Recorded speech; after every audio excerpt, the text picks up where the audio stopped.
सूरजपुर गांव में रहने वाली पायल और नितिन की शादी को 2 साल पूरे हो चुके थे। शादी के 2 साल बाद पायल को माँ बनने का सुख नसीब हो रहा था। अपने पहले बच्चे को लेकर पायल बहुत उत्साहित थी। वह अपनी डिलीवरी के पूरे टाइम पर थी। डिलीवरी के वक्त उसकी सास संतोष अपने बेटे नितिन से कहती है, भगवान करे मेरा पोता आ जाए। अगर लड़का हुआ तो मैं तो मंदिर में 101 रुपए का प्रसाद चढ़ाऊंगी और मैं पूरे 10,000 का चढ़ावा चढ़ाऊंगा। डिलीवरी रूम के बाहर वह दोनों आपस में बातें कर ही रहे होते हैं कि तभी नर्स बाहर आ जाती है। बधाई हो सर, आपके घर लक्ष्मी आई है। क्या लड़की हुई है? अच्छा चलो ठीक है। क्या सर, कोई इनाम, कोई मिठाई नहीं, बस ऐसे ही सूखी सूखी बधाई मिलेगी? मैडम, बेटी होने की खबर दी है। अगर बेटा होने की बात होती तो बात ही कुछ और होती। जा नितिन, जाकर 1 पाव बूंदी ले आ और बांट दे इन सब में। नर्स बुरा सा मुंह बनाकर वहाँ से चली जाती है। इसके बाद संतोष और नितिन भी पायल को देखने अंदर जाते हैं। नितिन, आप अपनी बेटी को गोद में नहीं लोगे क्या? अगर पहला बच्चा बेटा होता तो मुझे तो कुछ और ही खुशी होती, लेकिन बेटी पैदा करके तुमने तो हमारी सारी उम्मीदों पर ही पानी फेर दिया। संतोष बुरा सा मुंह बनाकर बच्ची को गोद में ले तो लेती है, लेकिन उससे वो प्यार नहीं जताती जो एक दादी को जताना चाहिए। 2 दिन बाद पायल घर आ जाती है। वह अपनी बेटी का नाम सिया रखती है। सिया के होने के 2 साल बाद पायल एक बार फिर गर्भवती होती है और इस बार वह एक बेटे को जन्म देती है। फिर वही नर्स खबर देने संतोष और नितिन के पास आती है। मुबारक हो सर, आपकी पत्नी ने इस बार बेटे को जन्म दिया है। क्या बेटा हुआ है? यह लो सिस्टर 5,000 रुपए और सारे स्टाफ में मिठाई बांट दो। अरे आज मैं एक बेटे का बाप बना हूँ। सुना माँ आपने, मेरा बेटा हुआ है। हाँ बेटा, मैं बहुत खुश हूँ। मुझसे तो अपने पोते का चेहरा देखे बिना रहा नहीं जा रहा। उफ, आज भी इन लोगों के जैसे लोग इस दुनिया में घूम रहे हैं जो बेटा बेटी में फर्क समझते हैं। पायल बेटे को लेकर जब घर आती है तो उसकी सास स्वागत की थाली लिए अपने पोते का स्वागत करती है। पायल उसका नाम अर्जुन रखती है। धीरे धीरे दोनों बच्चे थोड़े बड़े हुए और स्कूल जाने लगे, लेकिन नितिन और संतोष बेटा बेटी में बहुत फर्क किया करते थे। जहां अर्जुन पढ़ाई में बेहद ही कमजोर था तो वहीं सिया बहुत होशियार थी। एक दिन सिया अपनी माँ पायल से कहती है, मम्मी, मुझे स्कूल में प्रोजेक्ट बनाकर देना है, जिसका सामान लाने के लिए मुझे कुछ पैसे चाहिए थे। हाँ तो रुक, मैं तेरे पापा से लेकर आती हूँ। सुनिए, वो सिया को प्रोजेक्ट के लिए कुछ पैसे चाहिए थे, अगर आप देते थे तो। तुम तो जानती हो ना, आजकल काम मंदा है, कहाँ से लाऊं पैसे? और इस सिया की बातों पर तुम विश्वास कैसे कर लेती हो? तुम्हें क्या पता ये पैसे प्रोजेक्ट के लिए मांग रही है या अपनी सहेलियों के साथ जाकर चाट पकौड़ी खाने के लिए। तभी वहाँ अर्जुन और संतोष भी आ जाते हैं। पापा, मुझे अपने दोस्त के बर्थडे पार्टी पर जाना है, तो उसके लिए कुछ गिफ्ट लेकर जाऊंगा।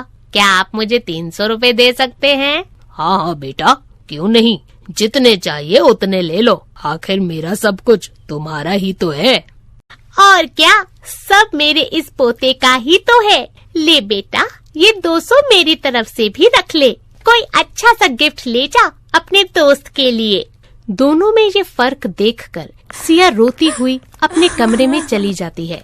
तभी उसकी माँ पायल आकर उससे कहती है, सिया, ये ले बेटा पैसे और जाकर अपने प्रोजेक्ट का सामान लेकर आ जा। सिया अपना सामान लेने चली जाती है। पायल के पास अपनी दवाई लेने के लिए 300 रुपए रखे थे। वह पैसे वो सिया को दे देती है। ऐसे ही कुछ दिन बीत जाते हैं और फिर एक दिन पायल अर्जुन को डांटते हुए कहती है, अर्जुन, हो गया ना तू फेल? कितनी बार समझाया था पढ़ ले, नहीं तो फेल हो जाएगा, लेकिन नहीं, तेरे भेजे में तो कोई बात उतरती ही नहीं है। दादी, दादी, देखो ना, मम्मी मुझे डांट रही है। खबरदार, जो मेरे पोते को कुछ कहा तो मुझसे बुरा कोई नहीं होगा। आप सब कुछ देख रहे हैं, फिर भी कुछ नहीं कहेंगे? अगर हमने अर्जुन को अभी भी नहीं रोका तो वो ऐसे बिगड़ जाएगा। अर्जुन मेरा इकलौता बेटा है, अगर वो फेल भी होता है तो कोई बात नहीं, अगले साल पास हो जाएगा। पायल नितिन को समझाने की बहुत कोशिश करती है, लेकिन वह उसकी एक नहीं सुनता। सिया पढ़ने में होशियार थी, इसलिए पायल किसी तरह पैसे बचाकर सिया को पढ़ाती है। धीरे धीरे समय बीतता है और सिया और अर्जुन बड़े हो जाते हैं। फिर एक दिन, अरे अर्जुन, यह क्या बेटा, तू शराब पी कर आया है? अरे मम्मी, ये तो आजकल का फैशन है। मेरे दोस्त रोहन की बर्थडे पार्टी थी। अगर मैं अपने दोस्तों के साथ नहीं पीता तो वो सब मुझे गंवार समझते। लेकिन बेटा, शराब पीना बुरी बात है और सेहत के लिए हानिकारक भी। यार पापा, अपना ये भाषण ना अपने पास ही रखो। और वैसे भी अब आप बूढ़े हो गए हो, तो आपको क्या पता दुनिया कितनी एडवांस हो गई है।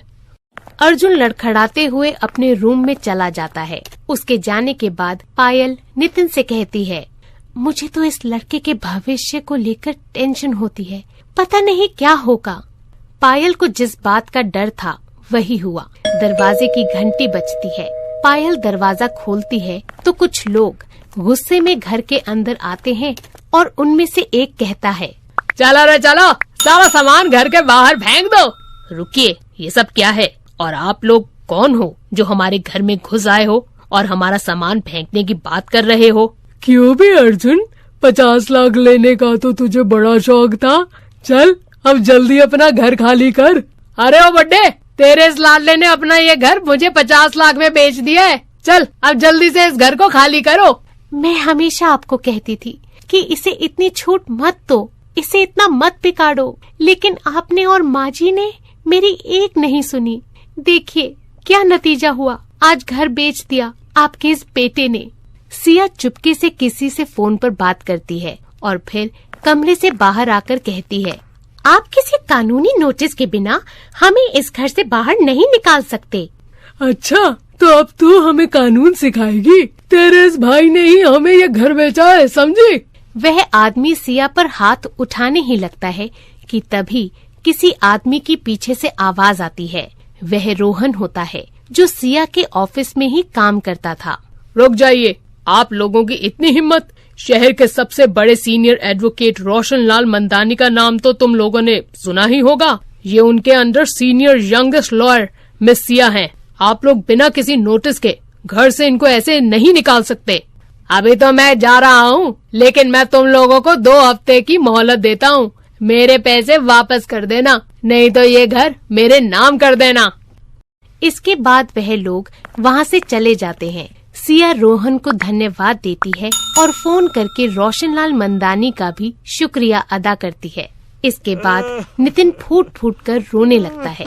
मुझे माफ कर दे मेरी बच्ची, मुझे तो तुझसे नजरें मिलाते हुए भी शर्मिंदगी हो रही है। जिस लड़की के पैदा होने पर मैंने खुद को लज्जित महसूस किया, आज उसी बेटी ने मेरा सर झुकने से बचा लिया।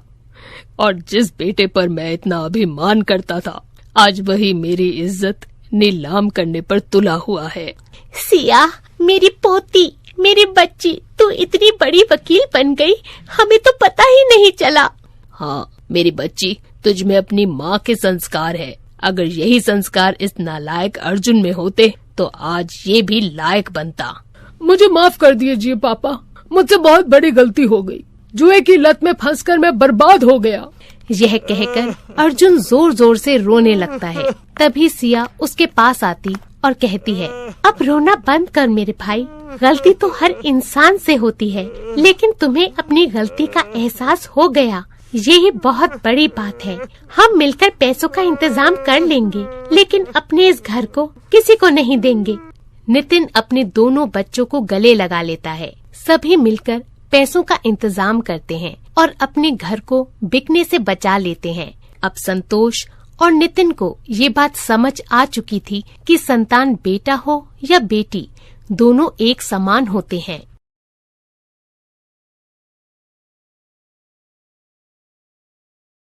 सूरजपुर गांव में दीपक नाम का लड़का रहता था। उसके माता पिता का देहांत कुछ साल पहले हो चुका था। अपना पेट पालने के लिए वह समोसे बनाने का काम किया करता था। वह समोसे बनाकर उसे अपनी स्कूटी में बेचने निकलता था और गली गली समोसे बेचता और पैसे कमाता था। दीपक अपनी स्कूटी को गुलाबो नाम से बुलाता था। उसका इस दुनिया में गुलाबो स्कूटी के अलावा और कोई नहीं था। समोसे ले लो, गर्मा गर्म समोसे, मसालेदार चटपटे समोसे। दीपक भैया, हमारे लिए 2 समोसे लगा देना, और वो भी हरी चटनी के साथ। हाँ हाँ, अभी लो। भाई वाह, दीपक भैया तो हार समोसे तो बहुत ही बढ़िया है। इनके आगे तो बड़े बड़े होटलों के समोसे भी कुछ नहीं हैं। वहाँ तो हमें 300 रुपए देकर भी समोसे का ऐसा स्वाद नहीं मिलता जो यहाँ 10 रुपए में मिल जाता है। दीपक के समोसे की बिक्री खूब होती। उसके जैसे समोसे तो पूरे सूरजपुर में कोई नहीं बना सकता था। सभी गांव वाले उसके चटपटे समोसे के खूब दीवाने थे। दीपक सुबह जल्दी उठकर गर्मा गर्म समोसे तैयार करता और फिर उन्हें बेचने के लिए अपनी गुलाबो स्कूटी पर सवार होकर निकल पड़ता और फिर सारा दिन गांव भर में गली गली जाकर उन्हें बेच आता। शाम तक उसके सभी समोसे बिक जाते। एक बार गांव में दिवाली का मेला लगता है। जैसे ही यह बात दीपक को पता लगती है तो वह अपनी गुलाबो से कहता है, ओए गुलाबो, तुझे पता है आज अपने गांव में दिवाली के त्योहार के जश्न में मेला लगा है। हम दोनों आज अपनी दुकान वहीं लगाएंगे। चल, आज मैं तुझे अच्छे से नहलाकर और तैयार करके मेले में लेकर चलता हूँ। इसके बाद दीपक अपनी स्कूटी को फूलों की मालाओं से सजा देता है। वाह, शानदार, जबरदस्त अब लग रही है मेरी गुलाबो एकदम नई नवेली दुल्हन। नजर ना लगे तुझे कभी किसी की। फिर दीपक अपने समोसों की टोकरी गुलाबो पर रखकर उसको मेले में ले जाता है। जैसे ही गुलाबो के साथ दीपक मेले में पहुंचता है तो समोसे खाने वालों की भीड़ उसकी तरफ आ जाती है। मेरे लिए तो तू 4 समोसे लगा दे। अरे मेरे लिए 10 समोसे पैक कर दो। अभी पैक कर देता हूँ जनाब। दीपक की मेले में खूब कमाई होती है।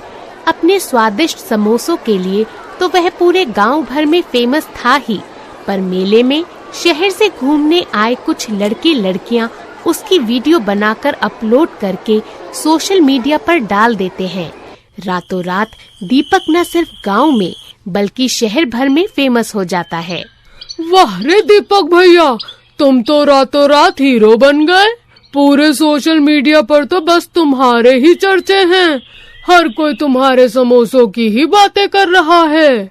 मतलब यह तुम क्या बात कर रहे हो लाखन भैया? हमारी तो कुछ भी समझ में ना ही आ रहा है। क्या बात कर रहे हो लाखन? दिखाइयो तो हमको भी जरा। हाय मोरी मैया, दीपक भैया अब तो तुम हमारे गांव के हीरो बन गए। दीपक सोशल मीडिया पर अपनी प्रशंसा देखकर बहुत खुश होता है। सोशल मीडिया पर दीपक के फेमस होने के बाद उसके पास दूसरे गांव से भी ग्राहक आने लगते हैं। उसकी लोकप्रियता देख उस गांव के और दूसरे गांव के समोसे और मिठाई वालों की दुकानों पर काफी असर पड़ता है और उनके ग्राहक अब सिर्फ सूरजपुर के दीपक भैया के समोसे ही पसंद करते हैं। यह सब देख उसके खिलाफ साजिश बुनने लगते हैं। एक दिन पड़ोस के गांव में रहने वाला हरिया समोसे वाला अपने साथी दोस्तों से कहता है, हम कब तक यूं ही हाथ पर हाथ रखकर बैठे रहेंगे? अगर हमने जल्दी से उस स्कूटी समोसे वाले का कुछ नहीं किया तो हम सबके काम धंधे बंद हो जाएंगे। हरिया, मेरे पास एक तरकीब है, बोलो तो बताऊं। अरे तो चुप काहे खड़ा है? अब क्या मुहूर्त निकलवाएंगे, तब बताएगा का? देखो, ये बात तो तुम भी जानते हो कि गांव भर में किसी एक जगह पर कहीं भी खड़े रहकर कोई अपना सामान नहीं बेच सकता। इसलिए ये दीपक का बच्चा अपनी स्कूटी पर समोसे ले जाकर गली गली बेचता है। लेकिन अगर हम उसकी लाइफ लाइन, मेरा मतलब है जिस स्कूटी के दम पर वह इतना उछलता है, अगर उसे ही न रहने दे तो फिर वह अपना सामान कहाँ बेचेगा? बताओ बताओ। अरे बहुत बढ़िया, जबरदस्त प्लान है। आज रात ही इसको अंजाम दे देते हैं। इसके बाद वह दोनों आदमी दीपक के घर के बाहर खड़ी उसकी स्कूटी को रात के अंधेरे में जाकर तोड़ फोड़ देते हैं और फिर वहां से भाग जाते हैं। अगली सुबह जब दीपक समोसे बनाकर उन्हें टोकरी में रखकर बाहर आता है तो अपनी स्कूटी का ऐसा हाल देखकर वह हक्का बक्का रह जाता है। अरे मेरी गुलाबो, ये क्या हो गया तुझे? तेरा ये हाल किसने किया? ये हाल जरूर किसी नशेड़ी लड़कों ने किया होगा। अब मैं समोसे बेचने कैसे जाऊं? मुझे तो कुछ समझ नहीं आ रहा। गांव भर में तो फेरी वालों को एक जगह पर सामान बेचने की मनाही है। चल दीपक, हो जा शुरू और पैदल ही समोसे बेचने निकल पड़। दीपक टोकरी उठाकर अपने सर पर रख लेता है और गली गली घूम घूम कर समोसे बेचने के लिए निकल पड़ता है। लेकिन अब उसकी बिक्री पहले जैसी नहीं होती। उसके पास स्कूटी न होने के कारण वह ज्यादा दूर तक पैदल नहीं जा पाता था, जिस वजह से उसकी बिक्री भी कुछ ज्यादा नहीं हो पाती। आज मेरी गुलाबो मेरे साथ नहीं है तो मुझे उसके बिना कितनी थकावट हो रही है। ना जाने गुलाबो पर बैठकर मैंने कितनी दूर दूर तक जाकर अपने समोसे बेचे हैं, लेकिन उसके बिना तो मेरी कमाई भी आधी हो गई है। गुलाबो और दीपक की जोड़ी साथ न होने की वजह से उसकी कमाई काफी कम हो गई और एक समय तो ऐसा आ गया जब दीपक के खाने के लाले पड़ गए। एक दिन कड़ी धूप में दीपक समोसे बेचते हुए थक गया तो वह थक हार कर एक पेड़ की छांव में जा बैठा। वह आराम कर रहा था कि तभी उसकी आंख लग गई। कुछ देर वहां से एक गाड़ी गुजरती है जिसमें से एक आदमी स्पीकर लिए जोर जोर से चिल्ला रहा होता है। स्पीकर की आवाज सुनकर दीपक की नींद खुल जाती है। सुनो सुनो, गांव वाले, गांव में शुरू होने जा रहा है लाजवाब खाना बनाओ कंपटीशन। जो भी इस कंपटीशन को जीतेगा उसे पूरे 7 लाख रुपए का इनाम दिया जाएगा। अरे वाह, यह तो सचमुच एक सुनहरा मौका है मेरे लिए। अब तो मैं भी इस कंपटीशन में हिस्सा लूंगा और अपने चटपटे समोसे बनाकर जज का दिल जीत लूंगा। वैसे जीतना और हारना तो सब ऊपर वाले के हाथ में है, लेकिन मैं बिना लड़े हार नहीं मानूंगा और कंपटीशन में हिस्सा जरूर लूंगा। दीपक इस कंपटीशन में हिस्सा लेकर सबसे स्वादिष्ट और लाजवाब समोसा बनाता है और जब जज उसके हाथ के समोसे टेस्ट करते हैं तो हैरान रह जाते हैं। ओहो, वाह वाह, इसे खा के तो मजा ही आ गया। आज तक इतना लाजवाब समोसा मैंने नहीं खाया। फिर कंपटीशन के विनर की घोषणा होती है। अपने स्वादिष्ट खाने से हमारा दिल जीता है दीपक समोसे वाले ने। सारा मैदान तालियों की आवाज से गूंज उठता है और दीपक को 7 लाख का इनाम दिया जाता है। फिर वह सबसे पहले अपनी स्कूटी गुलाबो की मरम्मत करवा के उसे नया बना देता है। इसके बाद वह अपने लिए एक नया घर लेता है जिसमें गुलाबो के लिए भी पार्किंग की जगह बनवा देता है और घर के नीचे ही खुद की समोसे की बहुत बड़ी दुकान खोल लेता है।